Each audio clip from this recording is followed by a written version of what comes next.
Hello, everyone. We are back at it again with my 3-course fine dining experience that I'm creating. This is part 2 and also the final installment of this series. I thought I'd go ahead and do a little recap of this little artistic journey.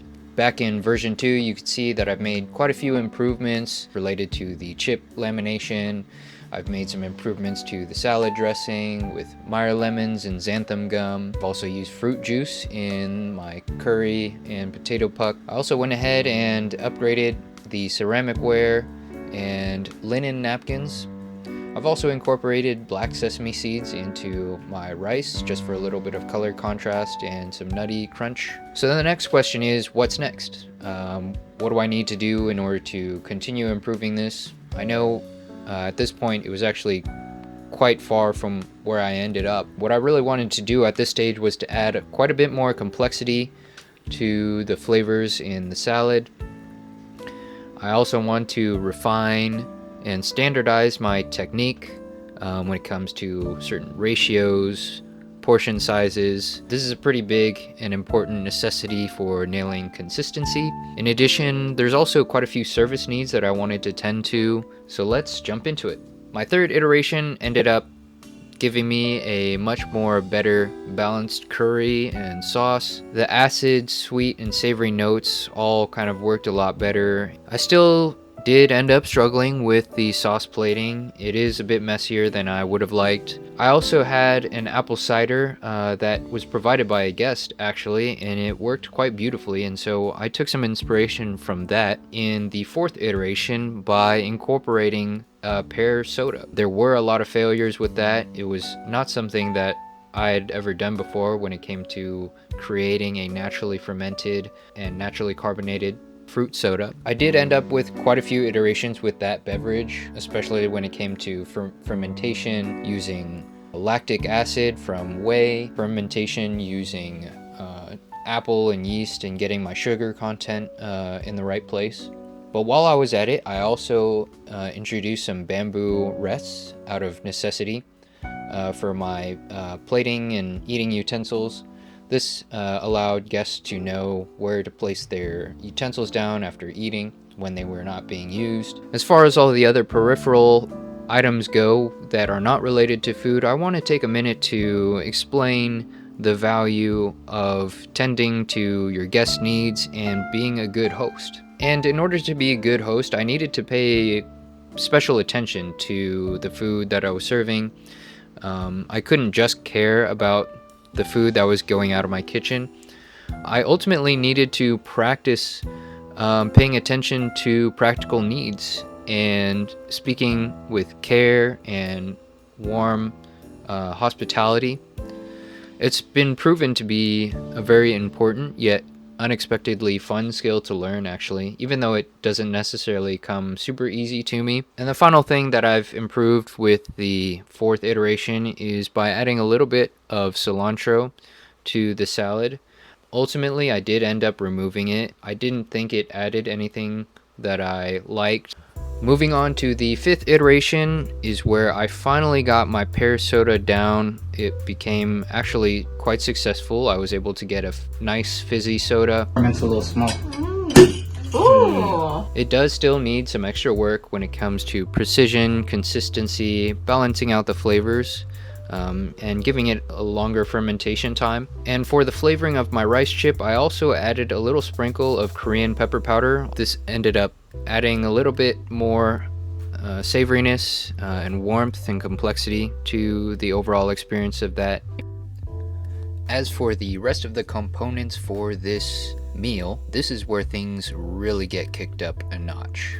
Starting with the salad, I went ahead and upgraded the cabbage from a standard green cabbage to a Taiwanese white cabbage, which had a much better flavor, much more mild in terms of its sulfurous aromas. And I also prepared it a little bit differently. What I did was I removed most of the outer layers one by one, and then actually deveined the center vein that originated from the stem, and then ran it through a mandolin for a much finer and more consistent cut that gives a much smoother and angel hair-like mouthfeel. Moving on to the pork, I also upgraded the pork belly from just a simple commodity pork to a heritage breed pork. This is a Duroc pork. It's much more complex in its flavors. It's more tender. The fat especially is very creamy and savory. And what I did with it was I actually added a filling to the inside of it, which essentially turned it into a roulade. The filling I went with was just a mixture of toasted black peppercorns, toasted nori, and then I ground it very finely and mixed it with water and bloom gelatin to create a very umami-rich paste. After spreading it out thinly onto my trimmed pork belly, I went ahead and rolled it up tightly overnight, and from there I prepared it just like normally through my standard simmering and braising method with my pork feet to get a really tender roulade. But once it was finished simmering, I actually chilled the roulade in its own broth, and what that does is it allows the meat to reabsorb all of the moisture and all of the gelatin, and that just gives it a much more luxurious and unctuous and fatty mouthfeel. And finally, I also went ahead and committed to pickling my carrots Korean style, kimchi carrots. I separated and prepared the kimchi according to their color just to help elevate the presentation even further using heirloom carrots. And in the end, I came away with probably the best thing I've ever cooked in my entire life. Like behind the scenes. Mouse, that's right. A lot of footage I'm sitting on. Yeah. What is this called again? This is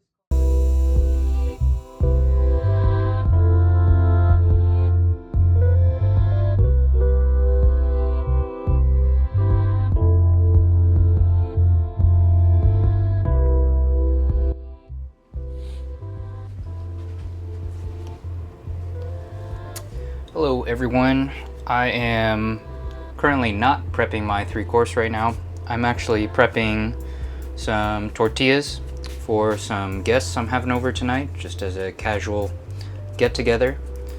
And I wanted to do a little reflecting on this 3-course experience. It's a real trip as far as what this project came out to be. Originally, it was only supposed to be a 2-month-long endeavor, but it ended up taking me pretty much an entire year. This was much more of a challenge than I ever imagined. It required lots of pure trial and error with long turnaround times for experimentation.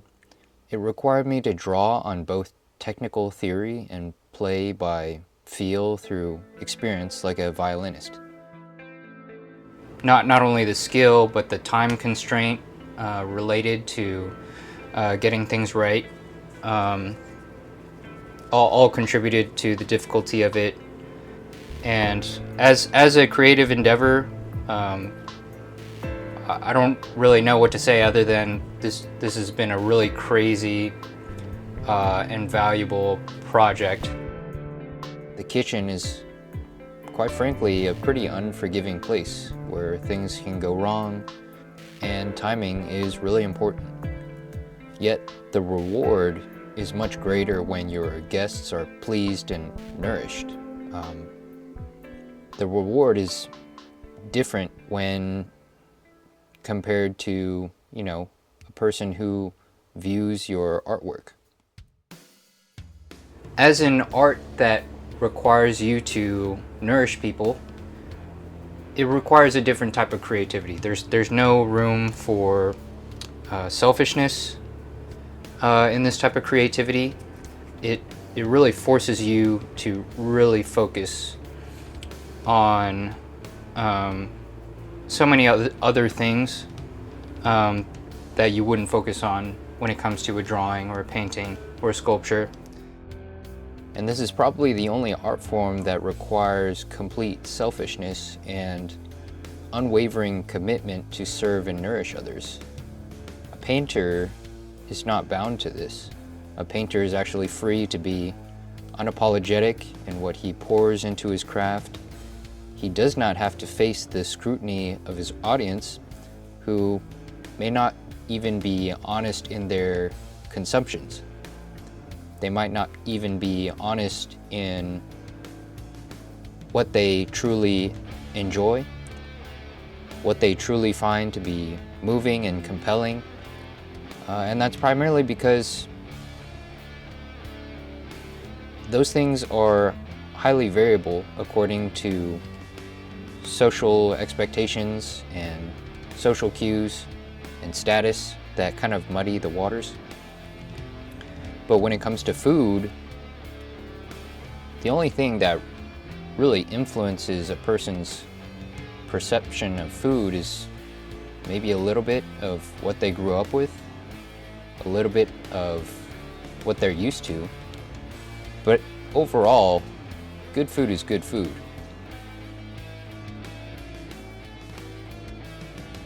I definitely view this as a work of art that I could put in my portfolio. I think the point where I'm serving it to guests and getting a few people to book a couple of special evenings for this is really where this work of art is framed and hung on a wall, so to speak.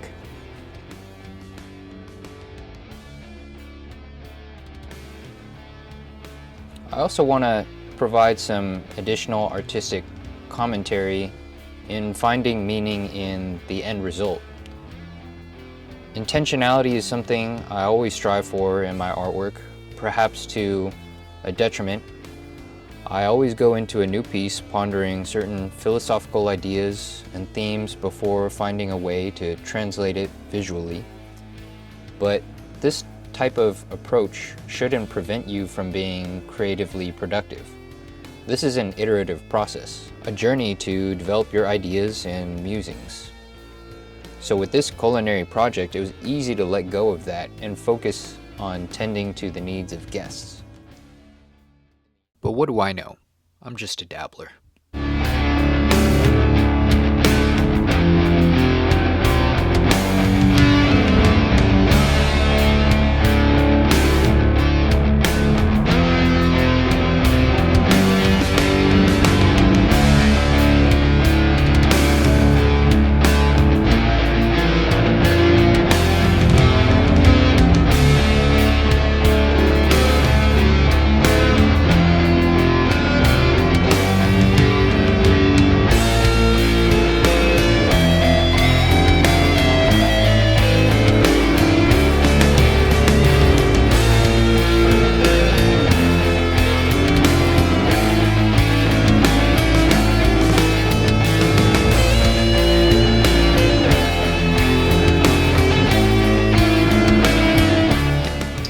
Well, thank you guys for watching. I really appreciate you taking the time to look and watch my videos. I really appreciate it. If you enjoyed it, go ahead and take the time to comment, like, and subscribe. Now, I understand that some of these cooking videos aren't my most popular. Now, if you happen to be one of the few people that enjoyed these cooking videos, I do have a Patreon that I just started, and in that Patreon, for a single dollar, you can buy a manual that I created for this 3-course. In this manual, you'll come across all sorts of techniques, all sorts of not just recipes, but it'll walk you through in great detail about how I source my ingredients, all of the equipment that I used. There's a lot of stuff in there about how I actually time and set up my workstation and stuff like that. So if you're interested in even attempting this project yourself, which I highly encourage, I would love to see what you guys can do with this. Go ahead and head to my Patreon and subscribe or buy the ebook. And I think that's everything. I'll see you in the next video. Bye.